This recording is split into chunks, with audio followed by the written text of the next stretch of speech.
राधे राधे दोस्तों, आप सभी का स्वागत है आपके अपने चैनल व्रत पूजन और कहानियां में। हिंदू पंचांग के अनुसार साल 2023 में मार्गशीर्ष मास की पूर्णिमा 26 दिसंबर को है। यह पूर्णिमा मंगलवार को सुबह 5:46 से शुरू होकर 27 दिसंबर को सुबह 6:02 पर खत्म होगी। पूर्णिमा तिथि का हिंदू धर्म में खास महत्व है। मार्गशीर्ष माह का महीना भगवान श्री कृष्ण को समर्पित है।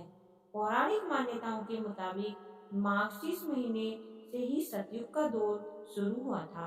पूर्णिमा के दिन व्रत रखने से व्यक्ति को सुख सौभाग्य की प्राप्ति होती है। मार्गशीर्ष पूर्णिमा के दिन ब्रह्म बेला में उठकर भगवान विष्णु और माँ लक्ष्मी को प्रणाम करना चाहिए। इसके बाद व्रत का संकल्प लेना चाहिए। द्वापर युग में एक समय की बात है। यशोदा जी ने कृष्ण से कहा, हे कृष्ण, तुम सारे संसार के उत्पन्न करता, पोषण तथा उसके संहार करता हो। आज कोई ऐसा व्रत मुझसे कहो जिसके करने से मृत्यु लोक में स्त्रियों को विधवा होने का भय न रहे तथा यह व्रत सभी मनुष्यों की मनोकामना पूर्ण करने वाला हो। श्री कृष्ण कहने लगे, हे माता, तुमने अति सुंदर प्रश्न किया है। मैं तुमसे ऐसे ही व्रत को सविस्तार कहता हूँ। सौभाग्य की प्राप्ति के लिए स्त्रियों को द्वात्रिशत अर्थात 32 पूर्णिमाओं का व्रत करना चाहिए। इस व्रत को करने से स्त्रियों को सौभाग्य संपत्ति मिलती है। यह व्रत अचल सौभाग्य को देने वाला और भगवान शंकर के प्रति मनुष्य मात्र की भक्ति को बढ़ाने वाला है। यशोदा जी कहने लगी, हे कृष्ण, सर्वप्रथम इस व्रत को मृत्युलोक में किसने किया था, इसके बारे में सविस्तार पूर्वक मुझसे कहो। श्री कृष्ण जी कहने लगे कि इस भूमंडल पर एक अत्यंत प्रसिद्ध राजा चंद्रहास से पलित अनेक प्रकार के रत्नों से परिपूर्ण कार्तिका नाम की एक नगरी थी। वहाँ धनेश्वर नाम का एक ब्राह्मण था और उसकी स्त्री अति सुशील रूपवती थी। दोनों ही उस नगर में बड़े प्रेम के साथ रहते थे। घर में धन धान्य आदि की कोई कमी नहीं थी। उनको एक बड़ा दुख था कि उनके कोई संतान नहीं थी, जिस वजह से वे बहुत दुखी रहते थे। एक दिन एक बड़ा तपस्वी योगी उस नगर में आया।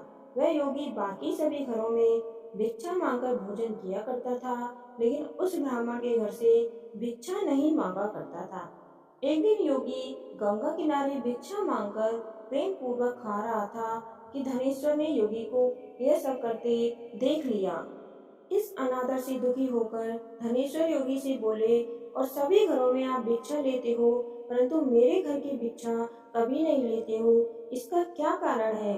योगी कहने लगा कि आपके धर्म हमें इस बात की आज्ञा नहीं देता, क्योंकि आप गृहस्थ जीवन में एक सुख से वंचित हैं। आपके घर संतान होने पर मैं आपके घर से भी भिक्षा स्वीकार करूंगा। उन्होंने कहा, जिसे संतान नहीं उसके घर से भिक्षा लेने से मेरे भी पतित हो जाने का भय है। धनेश्वर यह बात सुनकर बहुत दुखी हुआ और हाथ जोड़कर योगी के पैरों पर गिर पड़ा तथा दुखी मन से कहने लगा कि आप मुझे संतान प्राप्ति के उपाय बताइए। आप सर्वज्ञ हैं, मुझ पर अवश्य यह कृपा कीजिए। धन की मेरे घर में कोई कमी नहीं है, लेकिन संतान न होने के कारण मैं अत्यंत दुखी हूँ। आप मेरे इस दुख को हरण कीजिए। यह सुनकर योगी कहने लगे, तुम चंडी की आराधना करो। घर पहुंचकर उन्होंने यह सारी बात अपनी पत्नी को बताई और खुद वन में चला गया। वन में पहुंचकर उसने चंडी की आराधना की और उपवास किया। चंडी ने 16 दिन उसको सपने में दर्शन दिए और कहा, हे धनेश्वर, जा तेरे पुत्र होगा। लेकिन उसकी आयु सिर्फ 16 वर्ष होगी। 16 वर्ष की आयु में ही उसकी मृत्यु हो जाएगी।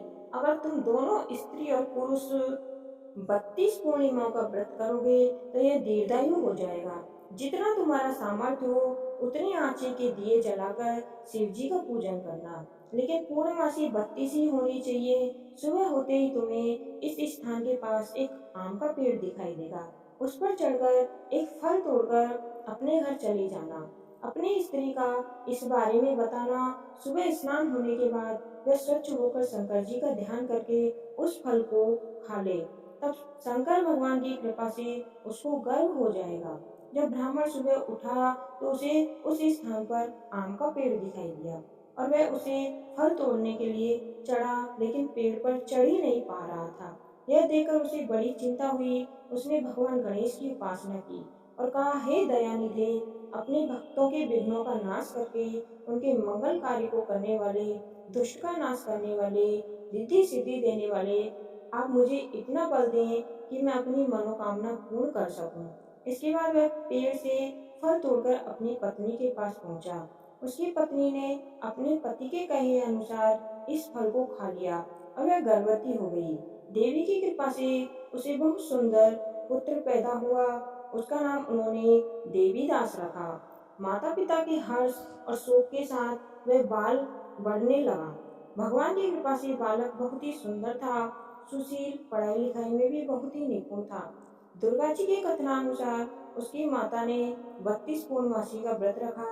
जैसे ही 16वां वर्ष लगा, दोनों पति पत्नी बहुत दुखी हुए। कहीं उनके पुत्र की मृत्यु न हो जाए। उन्होंने सोचा कि अगर उनके सामने यह सब हुआ तो वह कैसे देख पाएंगे। तभी उन्होंने देवीदास के मामा को बुलाया और 1 वर्ष के लिए देवीदास को काशी पढ़ने के लिए भेज दिया। 1 वर्ष के बाद उसे वापस लेकर आ जाना। देवीदास अपने माता के साथ एक घोड़े पर सवार होकर चल दिया। उसके मामा को यह बात पता नहीं थी। दोनों पति पत्नी से 32 पूर्णमासी का व्रत पूरा किया। दूसरी तरफ मामा और भांजा दोनों रात गुजारने के लिए रास्ते में एक गांव में रुके। उस दिन उस गांव में ब्राह्मण की कन्या का विवाह होने वाला था।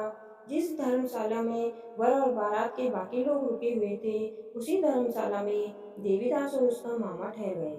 उधर कन्या को तेल आदि चढ़ने के बाद जब लग्न का समय आया तो वर की तबीयत खराब हो गई।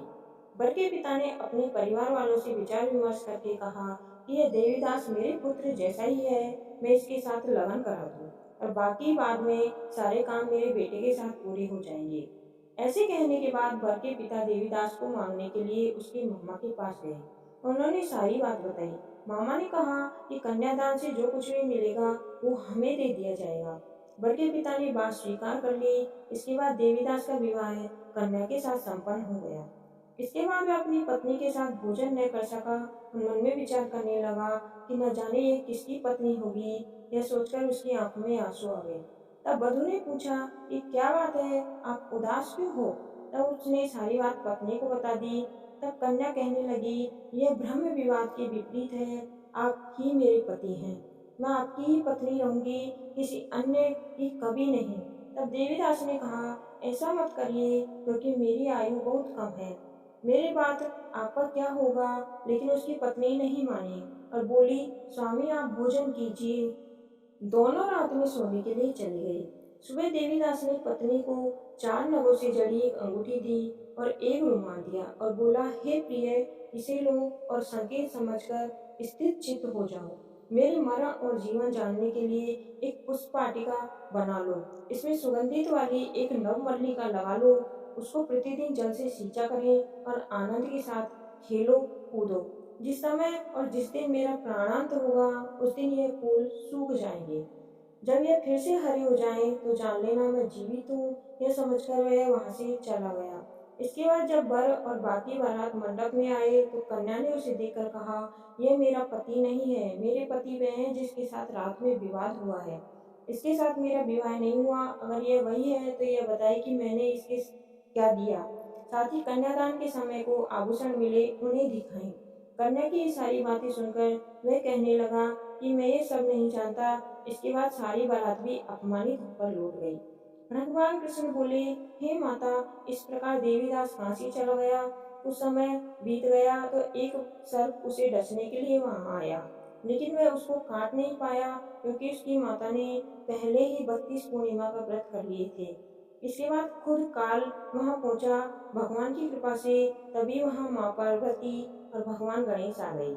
देवीदास को मूर्छित दशा में देखकर माता पार्वती ने भगवान शिव से प्रार्थना की कि महाराज, इस बालक की माता ने पहले ही 32 पूर्णिमा के व्रत कर लिए हैं, आप इसको प्राण दें। भगवान शिव ने माता पार्वती के कहने पर उसे प्राण दान दे दिया। उधर उसकी पत्नी उसके काल की प्रतीक्षा कर रही थी। उसकी पत्नी ने जाकर देखा कि पुष्प और पत्र दोनों ही नहीं है तो उसको बहुत आश्चर्य हुआ। जब उसने देखा कि पुष्प वाटिका फिर से हरी हो गई है तो वह समझ गई उसका पति जिंदा हो गया है। इसके बाद वह बहुत ही प्रसन्न होकर अपने पिता से कहने लगी कि मेरे पति जीवित हैं, उनको ढूंढिए। जब 16 वर्ष व्यतीत हो गया तो देवीदास भी अपने मामा के साथ काशी चल दिया। उधर उसकी पत्नी के परिवार वाले उन्हें ढूंढने के लिए जा ही रहे थे कि उन्होंने देखा कि देवीदास उसके मामा उधर ही आ रहे हैं। उसको देखकर उनके ससुर बहुत प्रसन्न हुए और उसे अपने घर ले आए।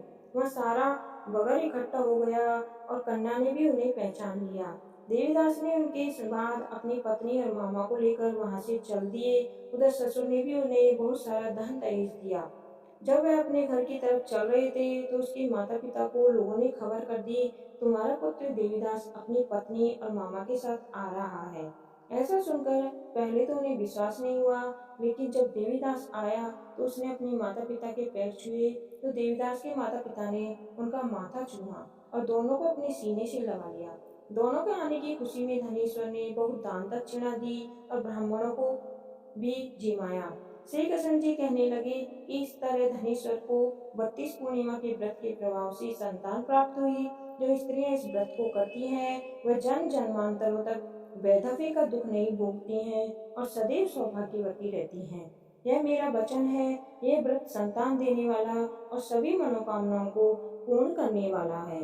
कहानी सुनने वाले और सुनाने वाले सभी का भला हो, आपकी सभी मनोकामनाएं पूर्ण हो। अगर आपको मेरी कहानी अच्छी लगी हो तो आपके अपने चैनल को सब्सक्राइब करें। धन्यवाद। आपका दिन शुभ हो।